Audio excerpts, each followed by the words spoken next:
Le sujet de mon message aujourd'hui est intitulé Le pardon est une puissance qui libère. Le pardon est une puissance qui libère. Tout d'abord, nous allons commencer par définir qu'est-ce que le pardon. Le pardon, en fait, est un acte que nous donnons à une personne qui nous a offensés. C'est-à-dire, c'est un acte qui consiste à euh, effacer en fait l'offense que l'autre nous a faite. C'est-à-dire, lorsque quelqu'un t'a fait du mal, c'est complètement te dire, ok, il m'a fait du mal, tu reconnais que cette personne t'a fait du mal, tu sais que cette personne t'a fait du mal, mais tu fais le choix de prendre la décision de poser un acte qui consiste à dire, ok, elle m'a fait du mal, mais maintenant je prends la décision d'effacer l'offense qui m'a faite et de me comporter avec cette personne comme si l'offense n'était pas arrivée. Et on voit dans la Bible que le pardon a une importance centrale dans la Bible. On voit que le pardon est quelque chose de très important, très important. Et durant cette semaine, en fait, j'ai vraiment à cœur de vous partager ce message par rapport au pardon parce que je pense que le pardon est l'un des piliers centraux du christianisme, l'un des piliers centraux des enfants de Dieu. Les enfants de Dieu doivent absolument pratiquer le pardon. Parce que sans le pardon, il n'y a pas de liberté. Sans le pardon, il n'y a pas de paix. Parce que lorsque nous ne pardonnons pas aux gens, lorsque nous retenons des personnes dans nos cœurs, ça empêche en fait la paix de Dieu de demeurer en nous. Ça éloigne la paix de Dieu. On peut le voir, par exemple, l'importance du pardon, ça a été avec Adam et Ève. Adam et Ève ont péché, ils ont commis le péché, ils ont écouté la voix de Satan plutôt que la voix de Dieu. Et maintenant, il y avait ce dilemme du pardon, il y avait eu cette importance du pardon qui est venue sur la terre. Et c'est Dieu qui a montré la voie par rapport au pardon.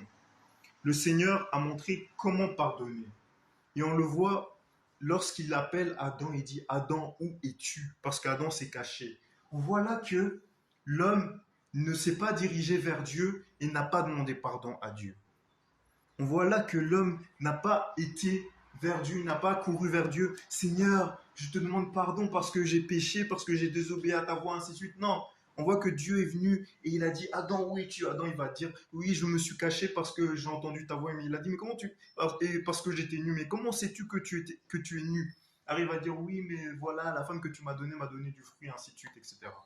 On va voir là que l'homme va commencer à se dédouaner, à se dépouiller de toute responsabilité, de toute autorité que Dieu lui a donnée, et va commencer à rejeter la faute sur sa femme. Et la femme va faire de même, elle va rejeter la faute sur l'homme. Est-ce que vous n'avez pas remarqué ça dans les relations où lorsqu'il y a le manque de pardon, au lieu de tout simplement aller vers la personne, de dire je reconnais mes offenses, je reconnais que je t'ai fait du mal, non, les personnes ont tendance à réagir comme Adam et Ève et à ne pas prendre leurs responsabilités et à dire je t'ai offensé, je te demande pardon. Tout simplement, je te demande pardon, Seigneur, j'ai mal agi, je te demande pardon. Et ce genre d'attitude est problématique, frères et sœurs en Christ. Ce genre d'attitude de ne pas savoir reconnaître cet ordre, de ne pas savoir reconnaître que nous avons péché devant Dieu, pose des problèmes. Et on va voir que ça, c'est le genre d'attitude, c'est une attitude diabolique, frères et sœurs en Christ. De ne pas savoir reconnaître ses torts, de ne pas savoir reconnaître ses fautes est une attitude diabolique et elle pose un gros problème parce que lorsque l'on ne demande pas pardon, le pardon n'arrive pas à être libéré facilement, frères et sœurs en Christ. Le pardon a du mal à être libéré facilement parce qu'il n'y a pas eu de demande de pardon. C'est pour cela qu'il est important de savoir demander pardon à Dieu. Vous n'avez pas remarqué dans votre vie personnelle, par exemple moi j'ai remarqué que euh, lorsque j'ai eu un conflit, il y a eu quelque chose, j'ai vécu une injustice, que quelqu'un m'a fait du mal, qu'on s'est disputé, ainsi de suite, et que la personne vient vers moi et qu'elle me demande pardon, ça allège mon cœur par rapport à cette personne et j'ai plus facile à la pardonner. T'as beaucoup plus facile à pardonner une personne qui vient te demander pardon. En tout cas, moi, c'est mon cœur, il est comme ça. Lorsqu'une personne m'a fait du mal et que vraiment, sincèrement, je vois que la personne, elle vient et elle me demande sincèrement pardon, j'ai plus facile que de pardonner une personne qui ne reconnaît pas ses torts et ne demande pas pardon. Qui ne demande pas pardon. Qui n'a pas cette capacité tout simplement de venir et de demander pardon. Et on voit que Adam et Ève étaient dans ce cas de figure-là. C'était des personnes qui ne demandaient pas, qui n'ont pas demandé pardon à Dieu, tout simplement.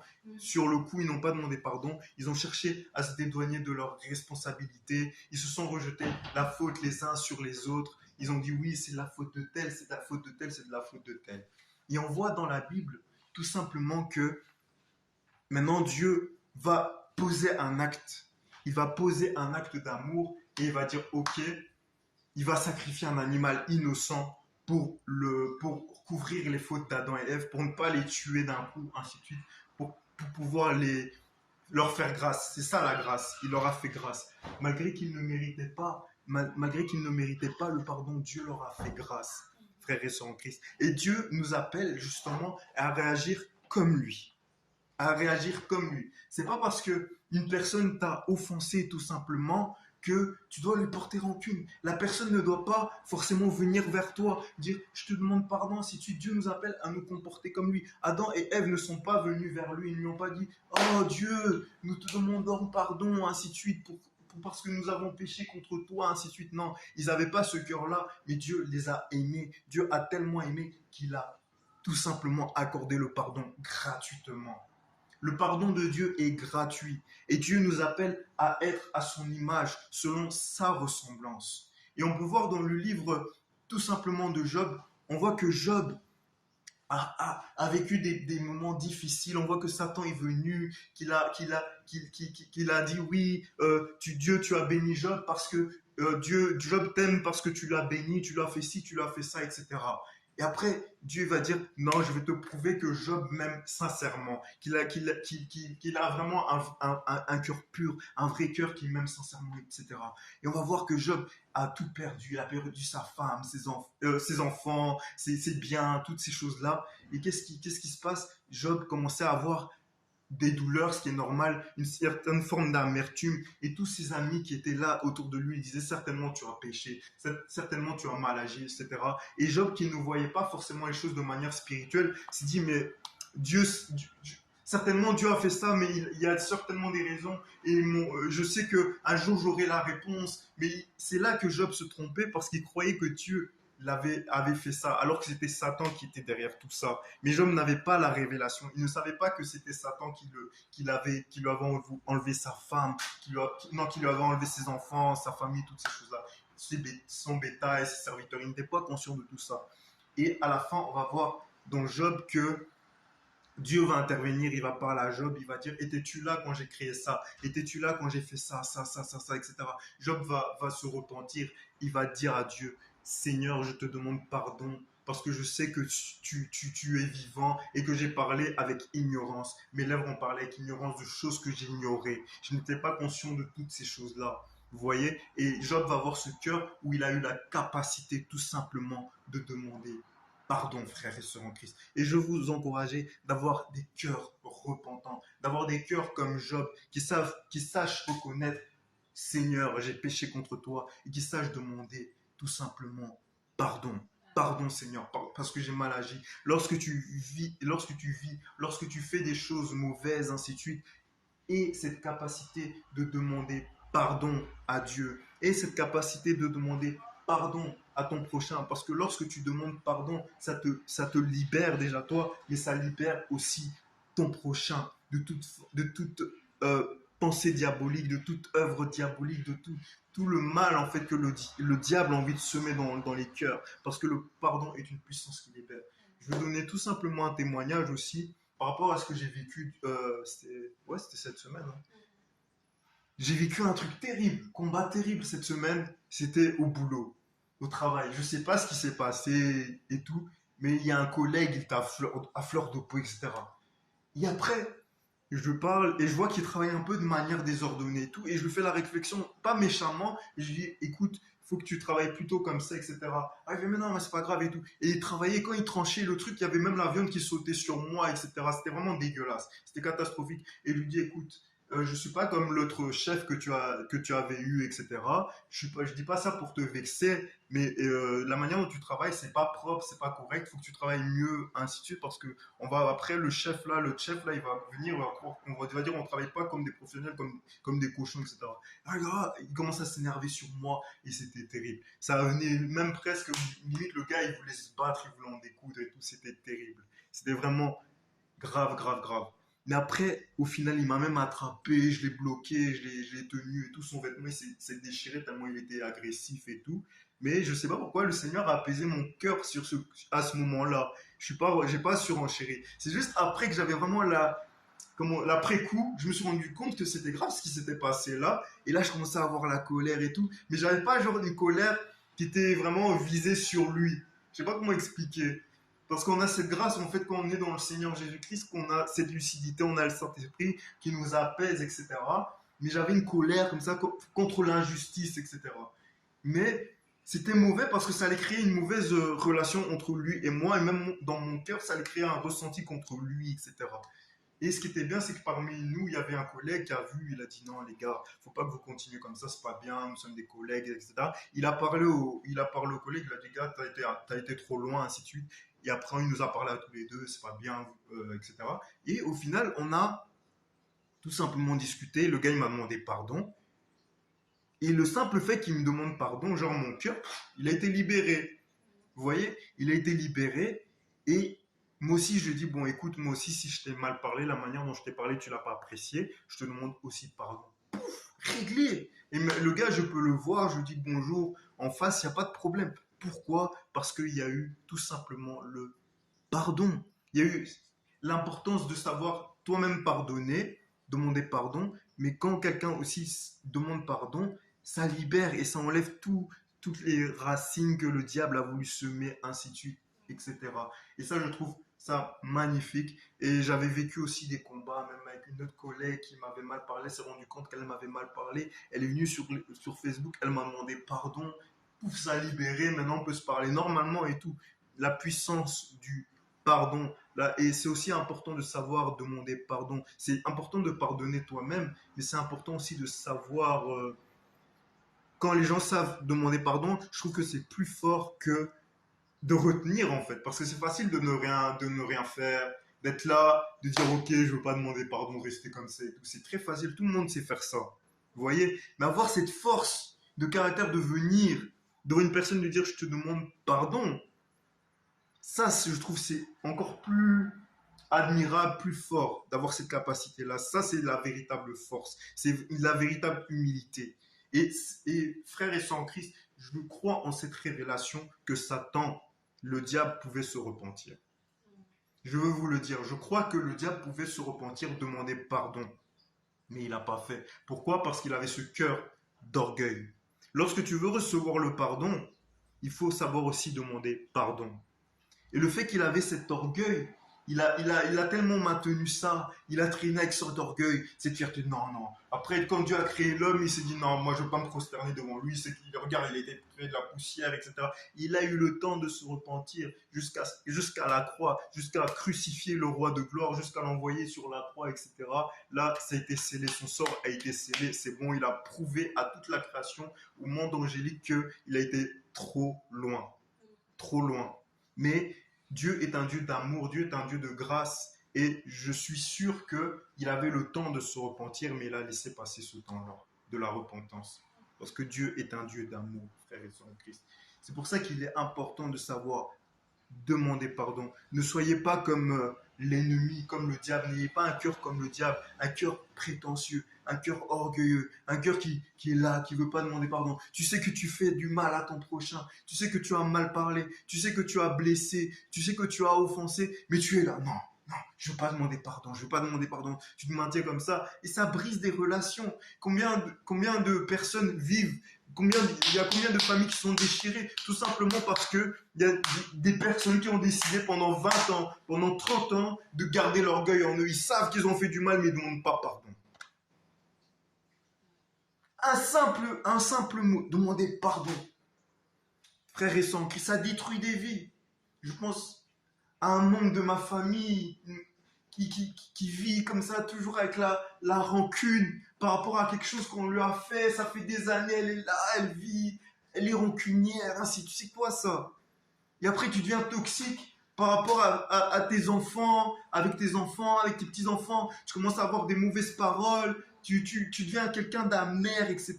Alors que tout simplement, lorsque tu demandes pardon, ou lorsque tu pardonnes quelqu'un, en fait, tu libères ton cœur.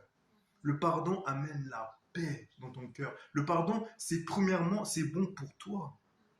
Parce que des fois, tu peux être là, tu vis avec le manque de pardon, ainsi de suite, mais en fait, c'est à toi que tu fais du mal, premièrement, parce que la personne en question pour laquelle tu as de l'amertume, si ça se trouve, elle n'est pas consciente même de cela. Elle est en train de vivre sa vie tranquille, elle est là et tout, mais toi, tu es là, tu nourris la rancœur, tu nourris le manque de pardon, tu es là, tu retiens des choses, tu as de l'offense et tout. Frères et sœurs en Christ, c'est important de parler, de communiquer, de demander tout simplement pardon. Le Seigneur Jésus-Christ a dit dans la parole, veille sur ton cœur plus que toute autre chose, car c'est de lui que proviennent les sources de la vie. Si tu as dans ton cœur de l'amertume, toutes des mauvaises choses, frères et sœurs en Christ, c'est important de te libérer, parce que tout est une question du cœur. Tout est une question de cœur. On va voir par exemple avec David. David a commis un péché. Il a été avec la femme d'Uri. Il a couché avec la femme de son général. Il a fait tuer son général, etc. Le prophète Nathan va venir. Il va lui dire, il y avait un homme qui avait une seule brebis. Et il y avait un autre homme qui avait beaucoup de brebis, etc. Et l'homme qui avait beaucoup de brebis a volé la brebis de l'homme qui n'en avait qu'une seule. Et après, et il a pris, il s'est fait plaisir, etc. Il avait beaucoup de brebis, il a pris cette brebis. Et l'autre homme qui n'avait qu'une seule brebis pour pouvoir se nourrir, pour pouvoir survivre, ainsi de suite, passer l'hiver, n'avait plus de brebis. Et après, le roi David, il était scandalisé. Il s'est dit, c'est quoi ça? C'est qui cet homme? Ramenez-le-moi et que je vais le tuer, ainsi de suite. Et le prophète Nathan, il a dit, cet homme-là, c'est toi. Parce qu'en effet, tu avais autant de femmes que tu voulais. Tu es le roi d'Israël. Tu es le roi de Juda. Tu avais toutes les femmes que tu voulais. Et tu as pris la seule brebis d'un homme du riz. Et en plus de ça, tu l'as fait tuer.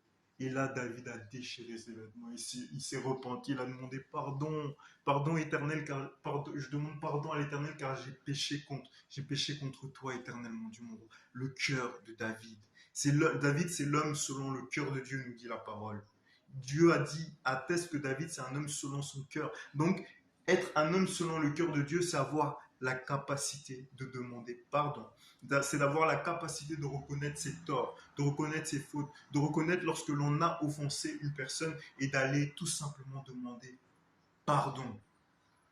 Et lorsque tu as cette capacité-là, tu es un homme selon le cœur de Dieu. Et Dieu a dit, Dieu voulait tuer David à ce moment-là. Parce qu'il avait vraiment péché, Dieu voulait le tuer. Et il a parlé à Nathan, il a dit, tu ne mourras pas, David.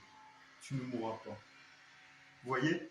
Donc, le simple fait de reconnaître tes fautes, le simple fait de reconnaître tes torts va te ramener la paix, va ramener la vie dans ton foyer, va ramener la vie dans tes relations.